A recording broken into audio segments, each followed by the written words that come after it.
ദേഹത്തിൽ വെള്ളം ചൂടാക്കിയടി. മേലാകെ അസല് വേദന. അങ്ങോട്ടും ഇങ്ങോട്ട് കാറിലൊരു ഒറ്റ ഇരിപ്പായിരുന്നേ. കാറിലോ? ലോറി പുറത്തല്ലേ? ഏയ്, ഞാനും മണ്ഡലം പ്രസിഡന്റ് കാറിലായിരുന്നല്ലേ. നോണ നോണ. പിന്നെ നിന്നോട് നുണ പറഞ്ഞിട്ട് വേണമല്ലോ എനിക്ക്. പോയി വെള്ളം ചൂടാക്കടി. സത്യപ്രതിജ്ഞ നടക്കുന്ന ഹാളിലും ടി വി ഉണ്ടായിരുന്നോ?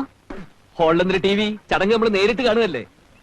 ചടങ്ങ് കഴിഞ്ഞ ഉടനെ തന്നെ CM-ന്റെ അടുത്ത് വന്ന് തോളി തട്ടിട്ട് പറഞ്ഞു, വെൽ ഡൺ മൈ ബോയ്. ഹോ, ഞാനത് കോരി തെറിച്ചു പോയി. നമ്മുടെ മാനങ്കര മണ്ഡലത്തിലെ ഇപ്രാവശ്യം 7000 വോട്ടാ പാർട്ടിക്ക് കൂടുതൽ. അതിന്റെ പിന്നിൽ എന്റെ ശക്തമായ കൈകളാണ് പ്രവർത്തിച്ചെന്ന് മൂപ്പരുടെ ചെവിയിൽ ആരോചൊന്ന് പറഞ്ഞു. അതുകൊണ്ടാ. ഞാൻ ചോദിച്ചത് അതല്ല. ചടങ്ങ് ടിവിയിൽ ക്ലിയർ ആയിരുന്നില്ല, മങ്ങലുണ്ടായിരുന്നു എന്നൊക്കെ പ്രകാശേട്ടൻ പറഞ്ഞില്ലേ? അതിന് ഹാളിന് മുമ്പിലിരുന്ന പ്രകാശേട്ടൻ ആ ചടങ്ങ് കോമ്പൗണ്ടിലുള്ള ടിവിയിൽ എങ്ങനെ കണ്ടു? ചടങ്ങെന്നും പറഞ്ഞ് മുഴുവൻ സമയം നമുക്ക് അവിടെ കുത്തിയിരിക്കാൻ പറ്റുമോ? ഒന്ന് നടുന്ന് നിർത്താൻ വേണ്ടി ഞാനൊന്ന് പുറത്തേക്ക് ഇറങ്ങിയപ്പോ ഒന്ന് കറങ്ങിയപ്പോ ടി വി കണ്ടു.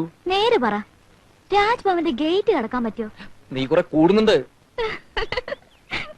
പാർട്ടിയിൽ എനിക്കുള്ള സ്ഥാനം എന്താണെന്ന് നിന്നെ പറഞ്ഞ് ബോധ്യപ്പെടുത്തേണ്ട കാര്യമൊന്നും എനിക്കില്ല. വൈകുന്നേരം ടൗണിലേക്ക് വാ.